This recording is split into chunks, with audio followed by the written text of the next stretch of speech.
আসসালামু আলাইকুম। আমি রুবিনুর খাতুন, রুবি কিচেন লাইফস্টাইল চ্যানেলে আপনাদের স্বাগত। আজকে আমি আবার চলে এসেছি আর একটা নতুন রেসিপি নিয়ে। দেখুন, জ্যান্ত মাগুর মাছ। এটা আমাদের চৌবাচ্চার মাছ। আমরা মাগুর মাছ চাষ করি। এই মাছটা আমার ছেলে বড়শিতে আমাদের চৌবাচ্চায় ধরেছে। তো ভীষণ ভয় করছিল যে আমি নাকি মারবো। আসলে এই মাছগুলো অনেক বড় হয়। ও তো ছোটোতেই ধরে নিয়েছে, সেই কারণে ও ভয় করছিল যে মা হয়তো মারবে, কিন্তু আমি আর কিছু বললাম না।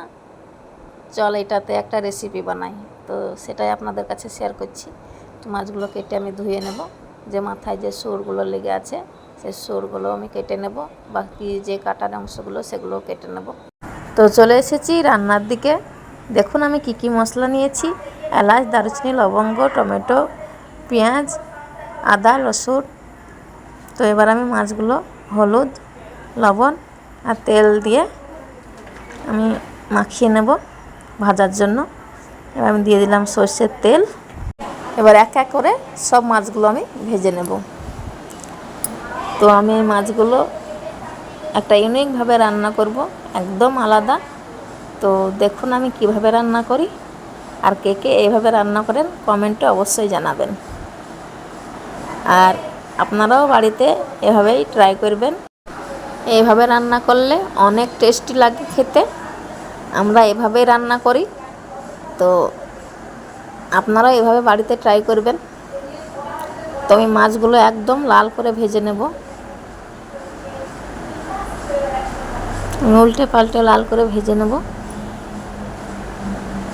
তো আপনারা সবাই আমার ভিডিও দেখেন, কিন্তু কেউ সাবস্ক্রাইব করেন না। তো প্লিজ আমার চ্যানেলটা সাবস্ক্রাইব করে দেবেন। তো আমার সব মাছগুলো ভাজা হয়ে গেছে।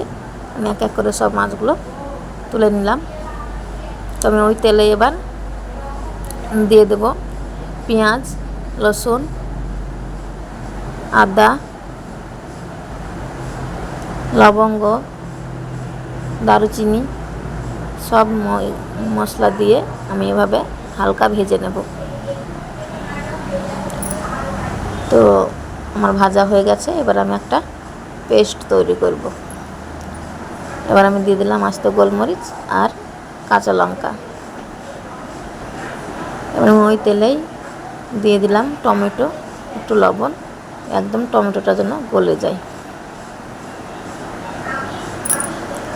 তারপরে দিয়ে দিলাম হলুদ, জিরে আর লঙ্কা। বাস এই তিনটাই মশলা, আর কিছু লাগবে না। এবার সে পেস্টটা করে রেখেছিলাম, সে পেস্টটা দিয়ে দিলাম। দেখুন কত সুন্দর রান্না হয়। এইভাবে আপনারা বাড়িতে অবশ্যই ট্রাই করবেন, দেখবেন কত সুন্দর লাগে খেতে। তো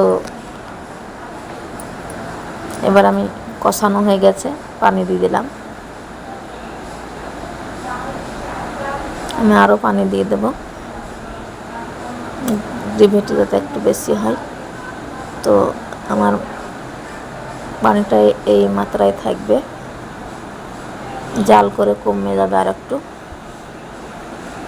তো আমার গ্রেভিটা ফুটে গেছে। এবার আমি মাছগুলো এক এক করে দিয়ে দেব।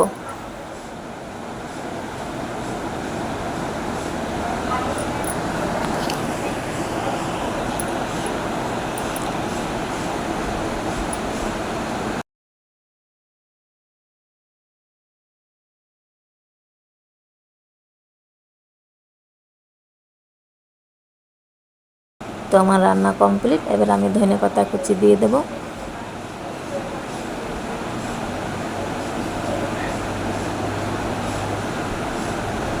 এরপর দিয়ে দেবো কাঁচা লঙ্কা।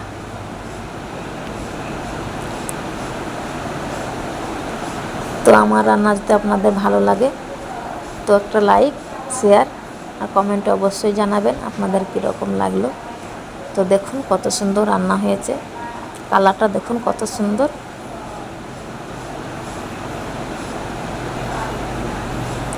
দেখেই এত সুন্দর লাগছে, দেখেই জিভে জল আসার মতো।